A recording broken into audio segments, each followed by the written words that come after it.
Calling Civil 15-1-0351, Stop Cane Burning et al. Versus Director of the Department of Health et al. Motion to dismiss.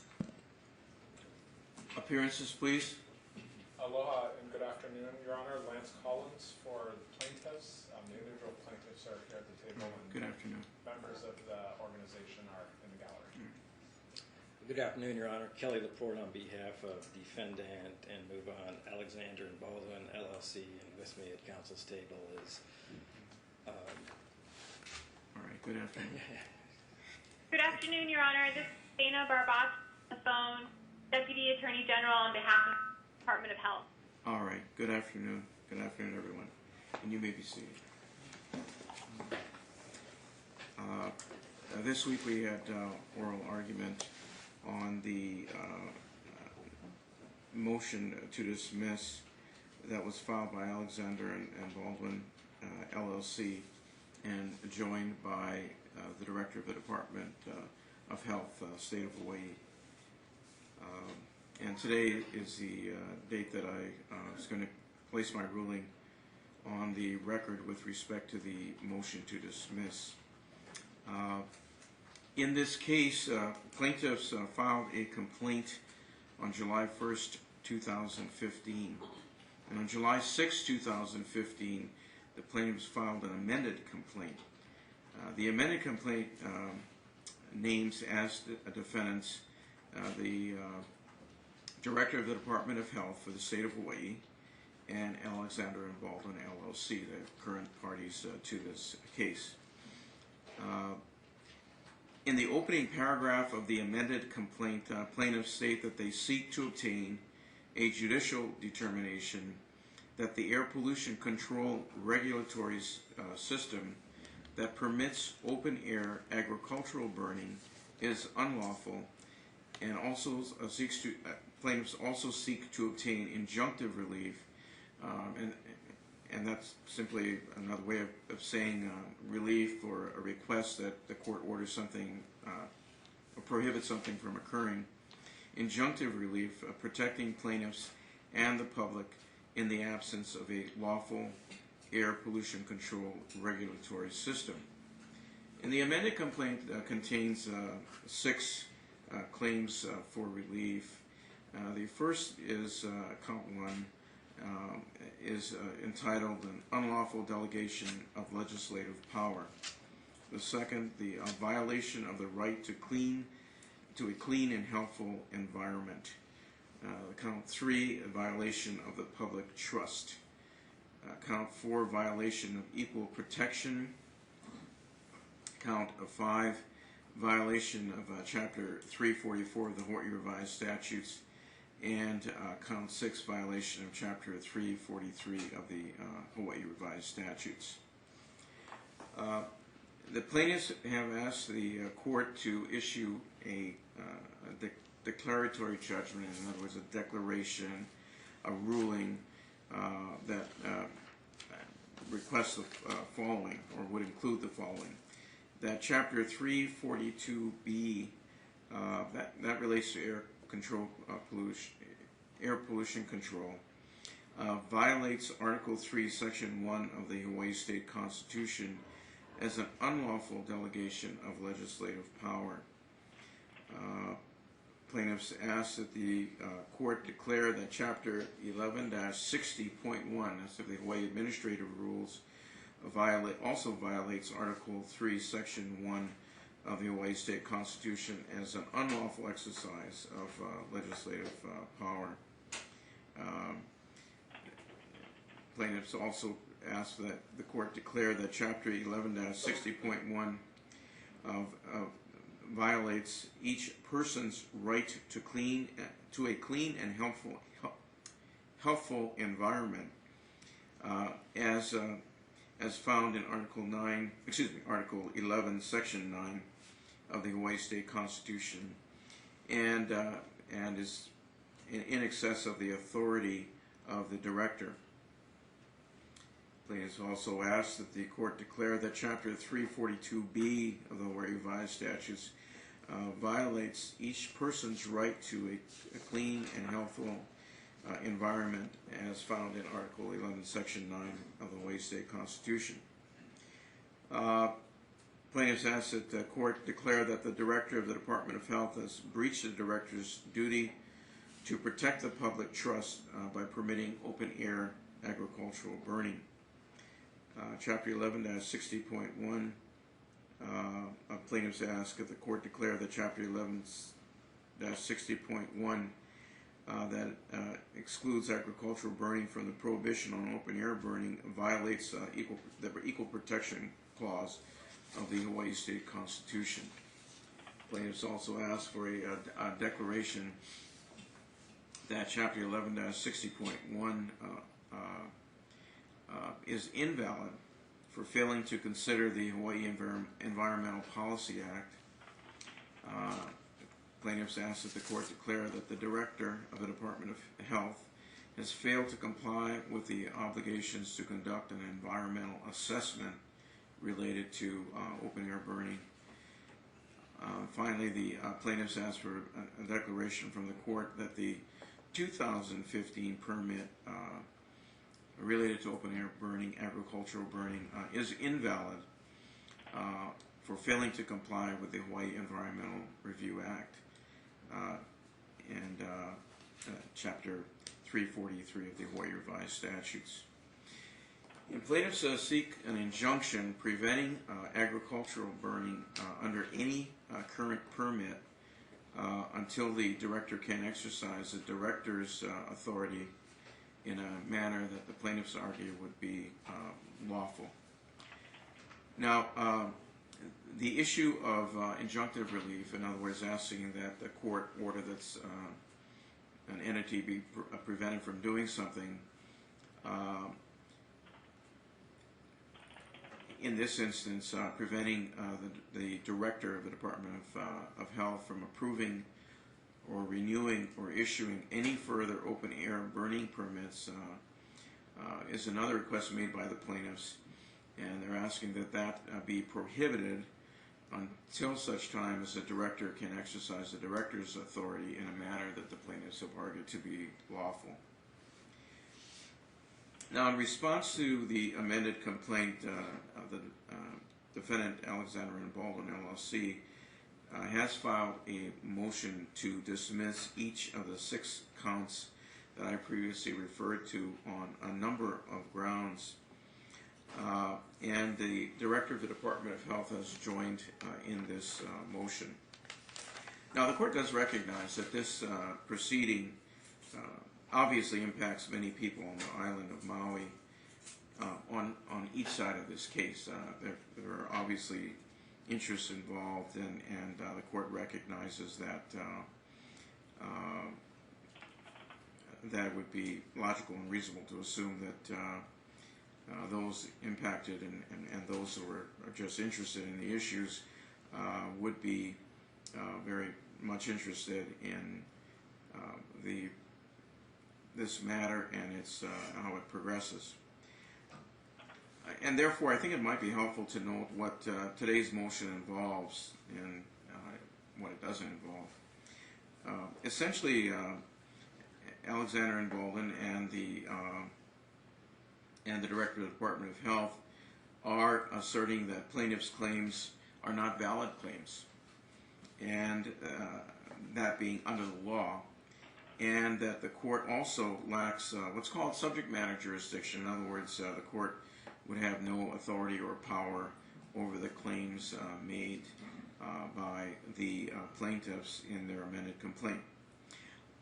I do want to stress that the motion is not a trial on the merits of this case. I do realize that some people may be of the impression that this is that a hearing on a motion of this nature leads to some type of a decision similar to what one might receive at the conclusion of a trial.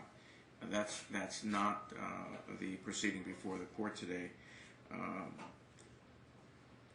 Alexander Baldwin and the State of Hawaii Director of the Department of Health have requested on a variety of grounds, and we're going to go over those. There's a fairly long list. asked the court to consider dismissing claims for various reasons that we'll discuss today. But this is not a trial on the merits of the case. Also, as you've heard, I've mentioned that the plaintiffs have asked that the court consider issuing an injunction that prohibits the director and others from engaging in certain activities. And that's a separate matter. That's a separate motion. That's not what we're having today. For everyone's information, that's calendared for February 26, 2016. Perhaps all of you are aware of that, but I just thought, because the case is probably one of great public interest, that that should be noted. Now, as I mentioned, in this case, the defendants have asserted a number of grounds as to why the defendants are of the view that the various claims in this case should be dismissed. You know, just one observation before the court gets into some of the specifics, and that is, and this was touched upon in oral arguments for those of you who are here, you may have heard that. For those that weren't, you may not have heard that. But there was a question, and that is, if the plaintiffs are successful in invalidating the statutory and regulatory scheme, and when I say statutory, I'm talking about the statutes that are in play here, primarily the number is 342B, and the Hawaii administrative rules related to that act, then what do we have left? If the court strikes down the statutory scheme and the regulatory scheme, other than certain other acts and constitutional provisions, is there anything left to guide the director and the people of the state relative to issues of this nature? And we had varying arguments presented with respect to that question. At any rate,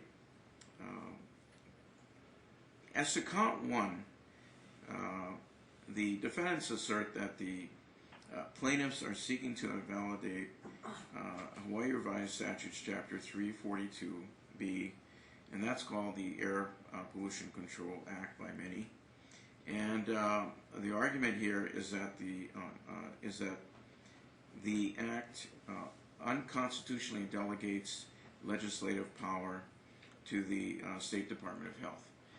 The legislature is authorized to delegate, in other words, give an agency power to promulgate regulations. The argument here is it's done without any type of standards, and as a result, it's an improper delegation of legislative authority. So the legislature clearly has authority to delegate under certain circumstances legislative authority. In other words, or to delegate authority to promulgate regulations. The argument here by the plaintiffs is that the manner in which this was done was unconstitutional. And Amby has argued that if one looks at the statute, the legislature did provide for the required standards that would cause or should cause the court to rule that the delegation was constitutional and proper under the laws of the state of Hawaii. And the court has examined that issue and the arguments presented in support of and in opposition to the motion.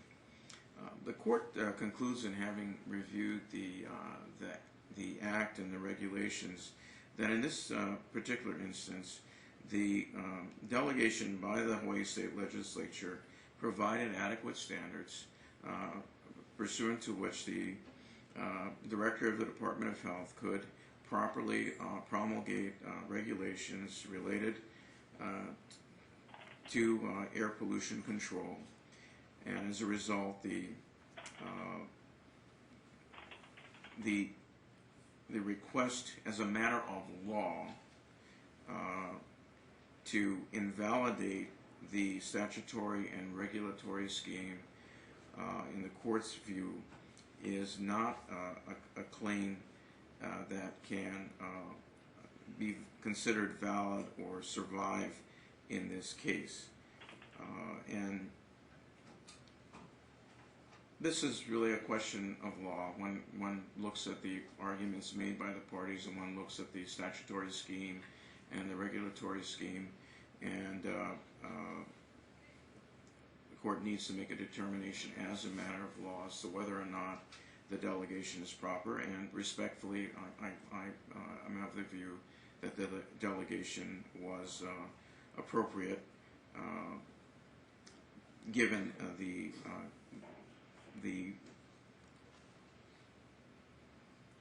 legislation that was passed and essentially provided direction to the State Department of Health.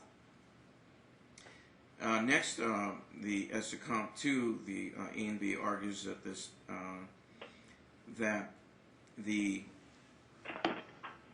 plaintiff's attempt to invalidate Hawaii Revised Statutes Chapter 342B, the Air Pollution Control Act, and the administrative rules, that's Chapter 11-60.1 concerning air pollution, the air pollution regulatory scheme, fails because it asserts, or it is based on, a constitutional provision, Article 11, Section 9, that allows private parties to seek to enforce various provisions of the law. And A&B has argued, and the state has joined in this, that the provision gives private parties the right to enforce the law, but not to invalidate the law. And the A&B and the state argue that what the plaintiffs are attempting to do here is not enforce a provision of existing law, but rather to strike down that law, to invalidate it, and that Article 11, Section 9 is not the proper vehicle for doing that. And the court, having reviewed the pleadings and the applicable law, is of the view that, and does conclude, that Article 11, Section 9 does give private parties the right to enforce various provisions of law, and indeed this court and other courts in the state have been asked to enforce by private parties certain provisions of the law. However, the court is of the view, and the court concludes, that that article does not give to private parties the ability to invalidate, utilizing that section of the law to invalidate the statute and regulatory scheme. So on that particular ground, the court is of the view that and does conclude that that particular claim based on Article 11, Section 9 is not a valid claim. Now, there are 4 other counts here, and with respect to counts 3, 4, and 5, there have been a number of arguments made. These counts relate to the validity of the burning permits that were issued under the regulatory scheme. And of course, A&B is one of the entities that did receive a burning permit, an agricultural burning permit. Now, A&B asserts that these claims, 3, 4, and 5, counts 3, 4, and 5, must fail because they're not valid claims under the law, and that the plaintiffs have not exhausted all other administrative remedies available to the plaintiffs. And when we talk about exhaustion, what we're talking about is a situation where there are a variety of regulatory schemes where individuals who want to pursue a claim are first directed to the administrative agency that oversees these matters. And what they do is then first take their claims to them and exhaust, in other words, use the administrative remedies that they have, and if that does not provide them with the relief that they seek, then they can proceed to court to challenge what's occurred at the administrative level. And here A&B is arguing that that's what the plaintiff should have done first before going to court. And in response, in part, and I'm not trying to cover every argument that was made because the arguments are quite exhaustive, but in part, the plaintiffs have argued that the issues raised in these particular claims raise questions of law. And if this had been taken to an administrative hearing, what you would have is a situation where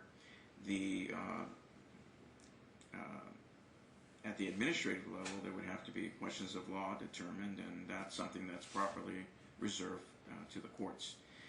And in part, the plaintiffs have also argued that they're not asking the court to conduct an administrative hearing to make determinations as to what are safe and helpful levels of burning and so forth, that is a matter reserved for an appropriate administrative agency having the expertise in that area, and that's not what's taking place. On the other hand, defendant A&B is arguing that that's exactly where this case should be. And I've considered those arguments, and the court is of the view that with respect to this particular argument, these questions really do boil down to questions of law that ultimately should be decided by the court. I do recognize that there's a motion for a preliminary injunction, and throughout these proceedings, the plaintiffs have been of the view that at the hearing on the motion for injunctive relief, that there need be no evidence presented, that it should be based solely on documents. Defendants, on the other hand, are of the view that evidence should be presented. That's going to be so. I do realize there's a difference in terms of the approach, but in the court's view, exhaustion of administrative remedies here does not cause the claims of the plaintiffs to fail. And as a result, the court would not dismiss those claims for that reason. There are a number of other arguments made relative to these particular claims, and I'm going to cover these as I go through this ruling.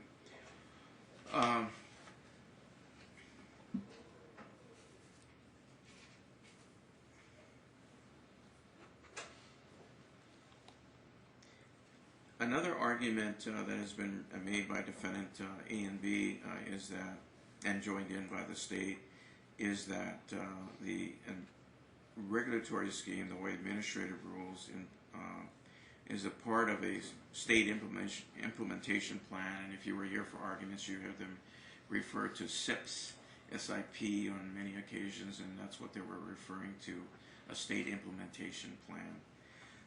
And that the state implementation plan is one that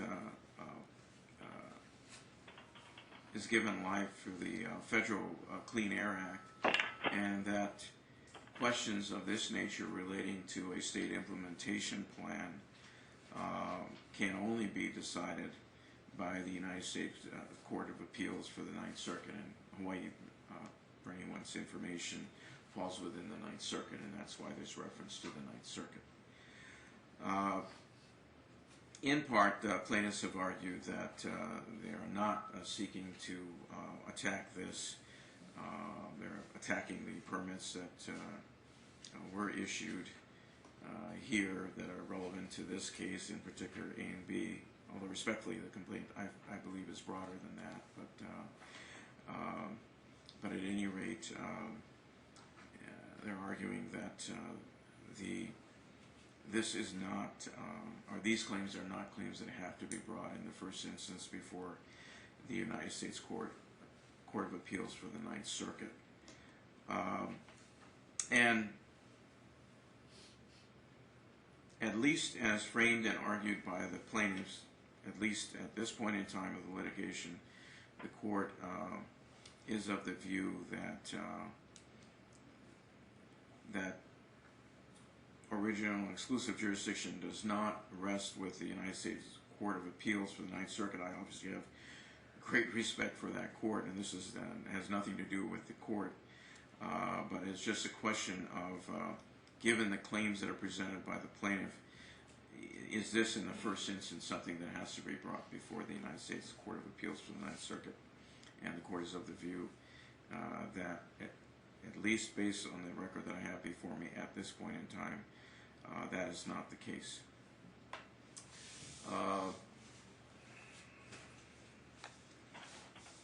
Now,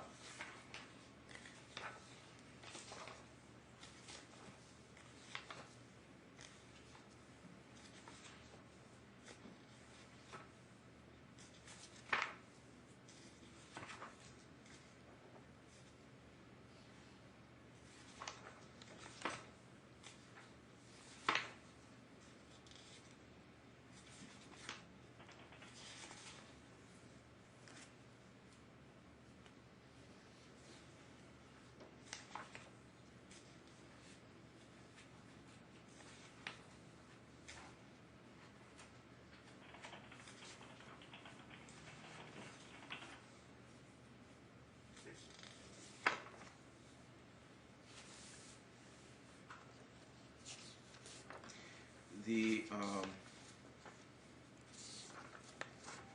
next argument, and this, by the way, is not in the order that A and B presented them, so if anybody's trying to follow this by way of the pleadings, it's not in the same order.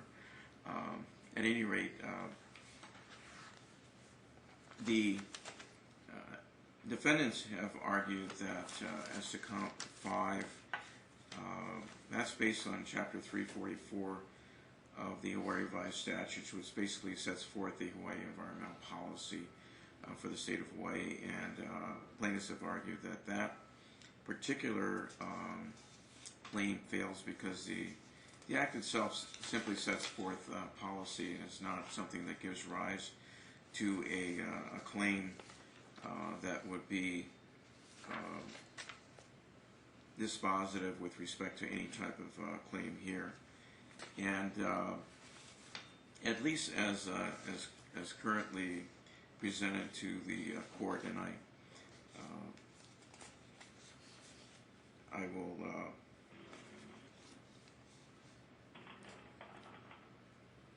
will note that the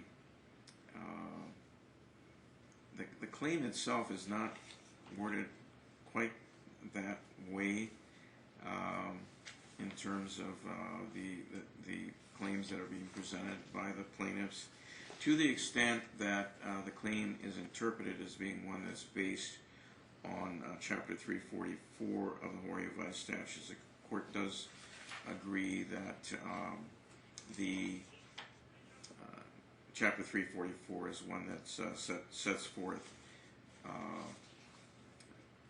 policy as opposed to a specific chapter that would, that if violated would give rise to a claim here. And the court is here, the plaintiffs have alleged in part, because the plaintiffs do incorporate other things they have claimed in their amended complaint under count 5. But at any rate, they allege a violation of Chapter 344 of the Hawaii Revised Statutes, and in part they allege that the director is required to consider the state environmental policy Chapter 344, and that is a fairly general and broad statement, and that the director did not consider the policy guidelines of Chapter 344 in adoption of 11-60.1 of the administrative rules. And for purposes of a motion of this nature, the court is to accept these allegations as true, because this is a motion to dismiss. This is not a trial. This is not a hearing on a preliminary injunction request. This is a request that if I look at the four corners of the complaint and under the law, I'm to take these as all being accurate. Here it is alleged that the director didn't do that, and is a very general and broad statement.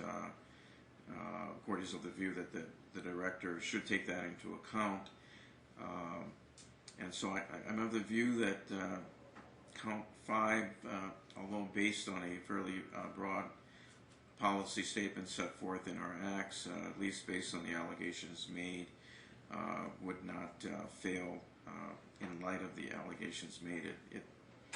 I don't know that. We'll have to see how things develop with respect to that particular count. Now, as to count 6, Alexander Baldwin has also argued, and the state has joined, but in particular Alexander has argued that plaintiffs failed to timely assert their claims within a 120-day limit that's provided for by law. And sometimes people call that the statute of limitations. You hear that on TV sometimes. In other words, you're supposed to bring a claim within a certain period of time. If you fail to do so, you can't bring it. At its core, under Hawaii law, statute of limitations claims are fact-based. In other words, when at issue, that's something that is resolved at a trial or at a hearing where one examines and based on facts presented, as opposed to, in my view, a motion to dismiss whether or not there is a valid statute of limitations claim. In other words, argument that the complaint has not been filed within the 120-day limit. The plaintiffs and the defendants have different views of the operative facts here, and in my view, a motion to dismiss would not be, given the current state of the record, would not be a appropriate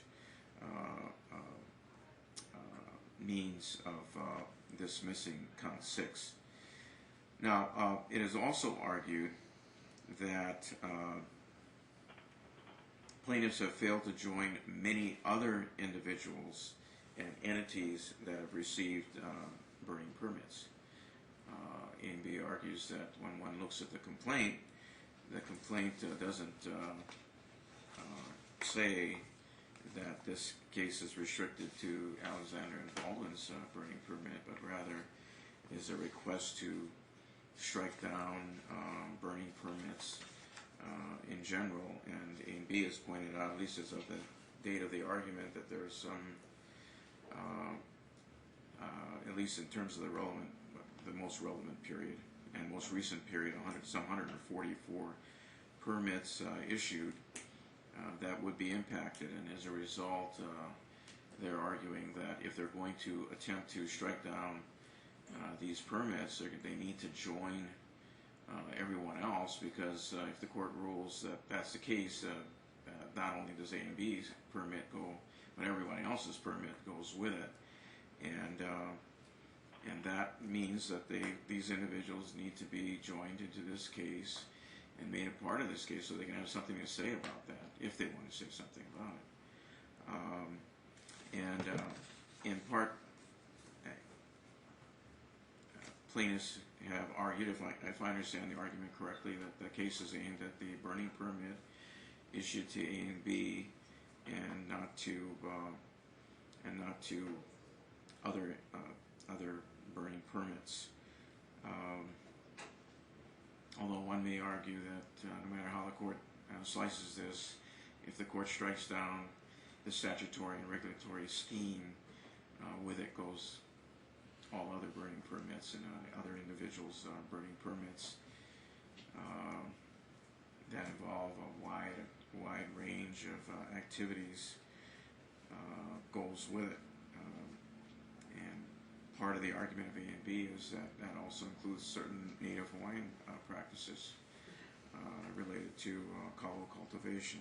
We're not here to decide that today. The only question is, given the complaint as currently drafted, should there be other parties? Should I dismiss the case if there have been other parties that should be part of the case for failure to join what we call indispensable parties, parties that should be here and part of the case?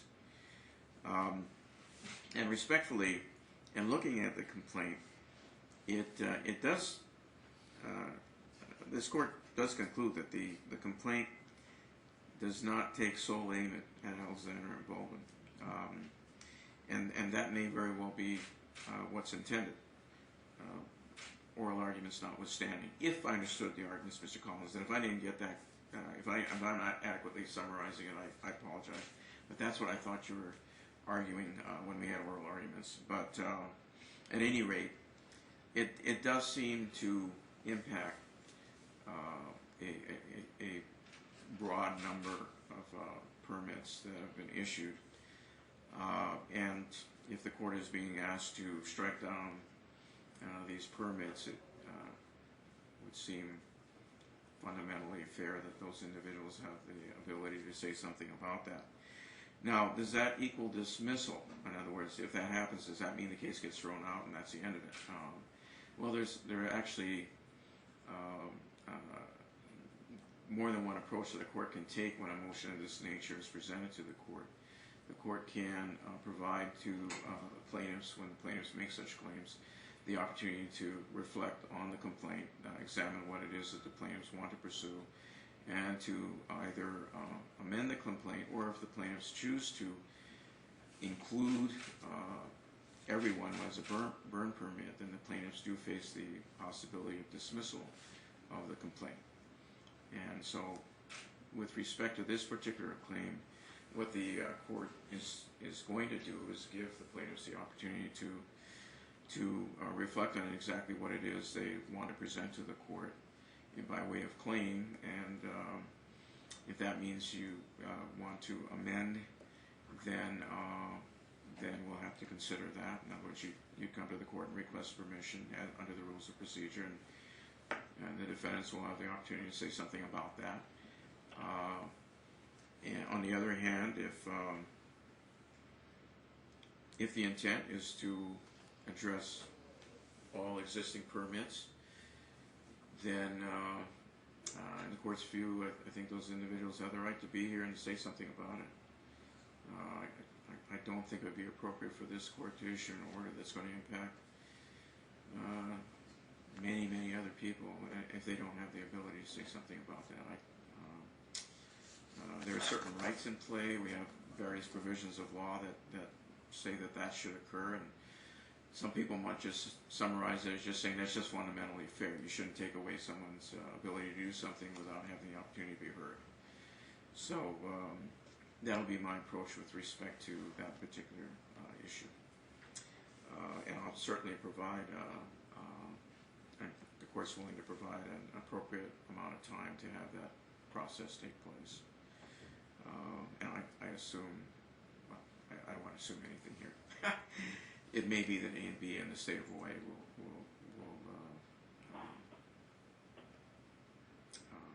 agree with whatever time might be requested. I don't know.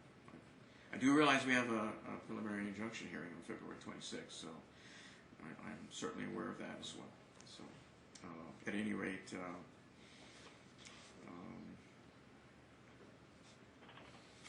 when I look at the claims here, this could get rather complicated in the sense that if the intent is to address all burning permits, then and if I'm asked to consider injunctive relief that's going to impact all of these individuals, I think there's some important decisions that have to be made with respect to that. But I need some guidance from the plaintiffs in terms of how plaintiffs intend to proceed here. All right. Let's see.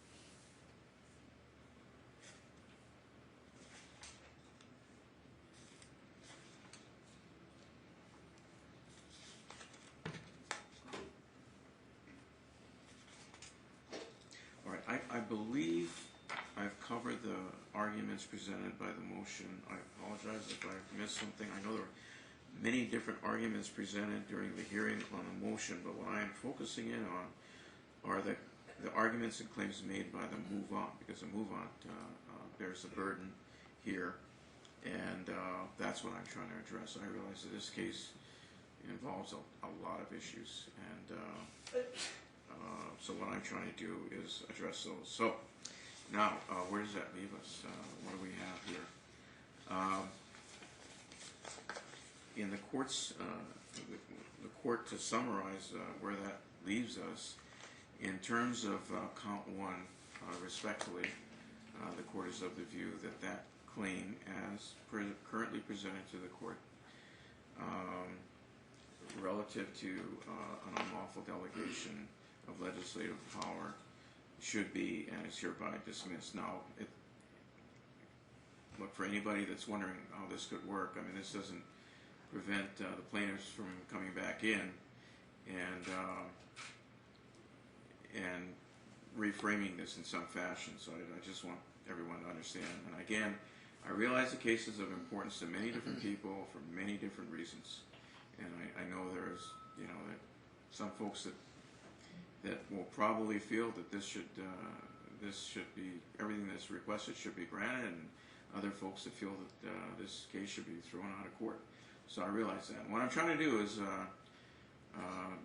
it's not my job to, as a judge, to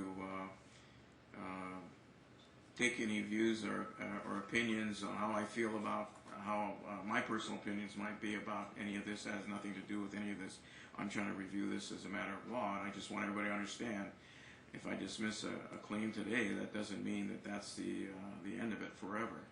It may be that the plaintiffs will go back and take a look at how they've presented a claim and reorganize it in some fashion or word it differently. So that's always a possibility. So I just want everyone to understand how this works. Again, this is not a trial. This is not the end of the case. This is at fairly early stages of the case. As to count two, the court is of the view that, as presently presented to the court, that claim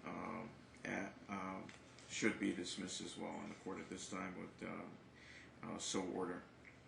As to the remaining claims, in the court's view, and the court would conclude that those claims survive, and as a result, I'll deny the motion. But with respect to the issue of indispensable parties, I will anticipate one of two basic courses of action. I'm not trying to dictate what those should be, but either a joinder of other parties, an amendment of the either an amendment of the complaint to frame it in a different manner, or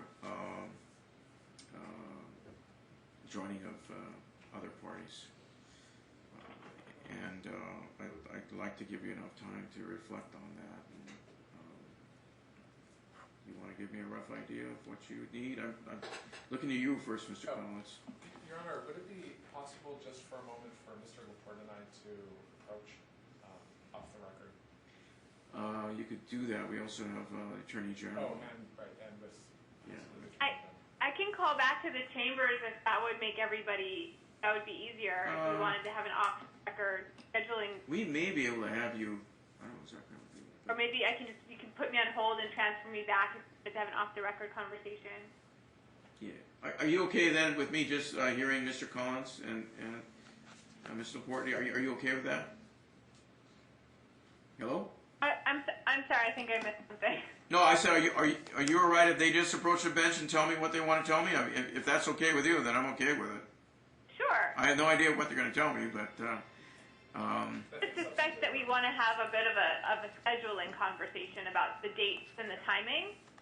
I don't know that, but because I'm not sure of what Mr. Collins is going to present to the court. But Fine then. That's fine then. are you okay with that? Yeah, I am. Yes, I am. Do you have any objection? No, Your Honor. I mean, objection to what? To her not being part of the conversation? I'm sorry? Do I have an objection to what, Your Honor? Okay, yeah. Okay. Why don't you approach them? Okay.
I did tell the attorneys that I'm going to try to summarize the discussion, and of course that'll be a benefit to the Deputy Attorney General who's on by phone, but also because I think it's very important that there be transparency here. In other words, what I mean by that, I mean that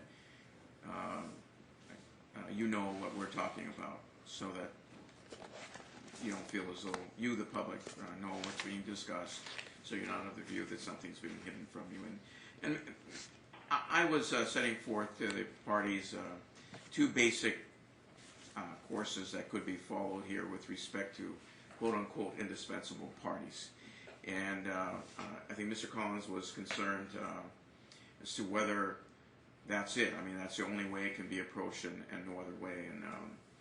And one of the concerns he expressed was there are a great number of permit holders, some of whom may be interested in being part of this case, and some of whom want nothing to do with this case. And how would this unfold? What would be the mechanism for that? And is that a fair summary? Yes, Your Honor. Okay, all right. Are you okay with that summary? Yes, Your Honor. Okay, fine. And so, no, I'm not saying it can. It can only happen one of two ways, and that's it. You'll need to come up with a plan, and undoubtedly the defendants are going to take a look at whatever plan you have, and if they don't agree with it, I'm sure you're going to hear about it. On the other hand, if they think it's a reasonable course of action, then we can proceed from there. I won't try to predict how that will unfold because I don't know if you, at this moment, know exactly how your clients want to pursue this as well. And I realize you need to have that discussion with your clients to sort out how it is that you want to proceed. And it may be that A and B will have something, and the state will have something to say about it no matter how you proceed. You may say, well, we're just going to go against A and B, and A and B might very well say you can't do that. You can't do that without joining everybody. I don't know. I'm not trying to predict what you might say, but I just want everybody to understand that there's more to come with respect to this issue. It's not as simple as just making one decision and then everything is resolved. But I do go back to my original question, and that is, what's a reasonable time frame? Your Honor, would possibly 2 weeks, is that too long to file? No, I mean, you do have your motion coming up, and so that's as far as. Well, let's hear from the others. Your Honor, this is Ms. Barbata, Dina Barbata. I don't think we can proceed with the preliminary injunction until we figure out who the preliminary injunction is going to apply to. If we've already discussed that it has far-reaching implications to the other permittees or the permit holders, then they've got to be allowed to participate in that. Or if plaintiffs instead choose to narrow the scope, of the complaint and the relief they seek, then I think all that needs to be fleshed out well before the preliminary injunction, so we have time to prepare our own evidence and our defense. Yeah, Your Honor, because I agree, as I understand the court's ruling right now, is that as currently pled in the amended complaint, the court is of the view that there are currently indispensable parties, and the preliminary injunction is based upon this pleading, and I don't see how we can prepare for it and go forward to it if the ruling is that there are currently indispensable parties. So I'm in agreement that has to be, the preliminary injunction is based on one operative pleading that I believe the court has ruled cannot go forward because the issue of indispensable party is unresolved. So until that's resolved and we have a pleading that either addresses that issue or eliminates that issue, there is no operative pleading. That does not contain a defect regarding the issue of indispensable parties. And I can appreciate the position of the State Department of Health as well as defendant A and B. And I realize that this has a potential to have some bearing on how we proceed.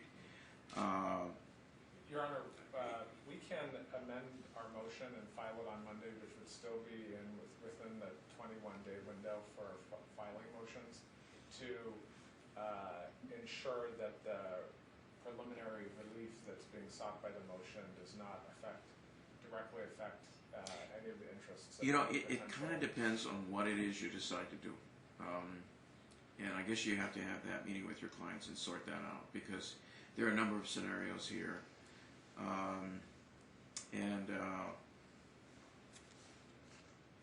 Let's just assume for a moment there are other parties in this case.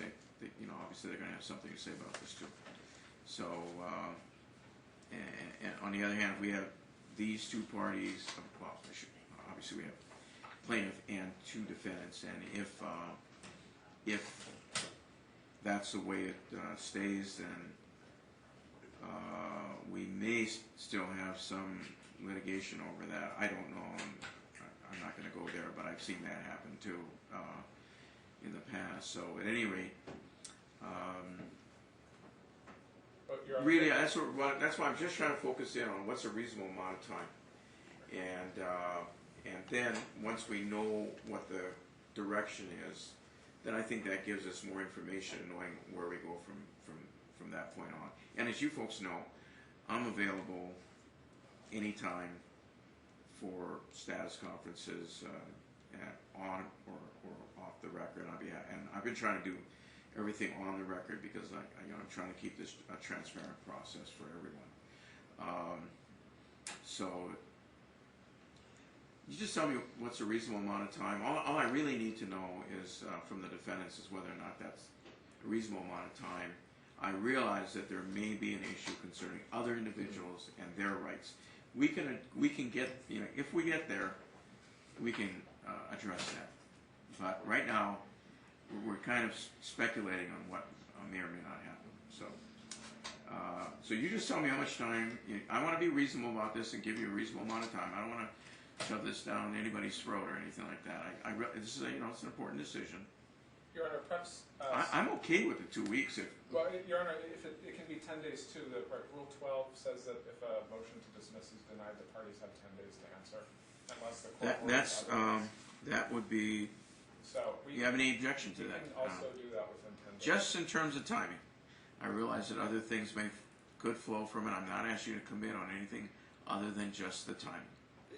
And so you're asking me whether 10 days to give him a response is reasonable? That's fine by me, Your Honor. Mm-hmm. And from the Director of the Department of Health? So 10 days? Okay. 10 days for Mr. Collins to decide whether to amend the complaint or to join additional parties? Yeah, to let us know what direction we're going to take here. And I would assume you're going to do that by some form of a pleading. Of a motion. Yeah. Yes, Your Honor. Okay. 10 days is fine, Your Honor, with us. That may or may not impact our hearing date. I mean, that's obviously an issue we're going to have to talk about. Your Honor, I think that the plaintiffs will err on the side of caution and will file an amended motion on Monday to make sure that... That's fine. I'll give you the 10 days, and if you do it sooner, then you've done it sooner. That's not a problem. All right, so you'll have 10 days. We'll start that clock ticking. In terms of the 10 days, that'll start to tick. The first day would be the 6th, would be the first day of that 10-day period, okay? And so the last day would be the 16th. 15th is a holiday. So the last day of that period would actually, by law, in terms of computation, would be Tuesday the 16th, okay? Okay. And then we'll see where that takes us.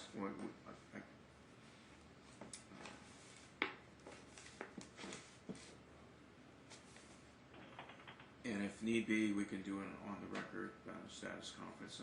Put it on a regular calendar, so if the public wants to follow this, they can certainly do that. All right. Mr. Laporte, can I ask you to please prepare the appropriate order? I will, Your Honor. All right, thank you so much. All right, thank you all very much. Counsel, let me commend all of you for your professionalism in presenting this matter to the court. I know you're all working very hard on this case, and I respect the civility that the parties have demonstrated today in today's courtroom. I just want to say that to everyone. That's very important. That's why we have courts, to resolve issues in a manner that's reasonable and fair to everyone. So I thank all of you for your presence here today and your civility. Thank you all. Thank you, Your Honor. All right.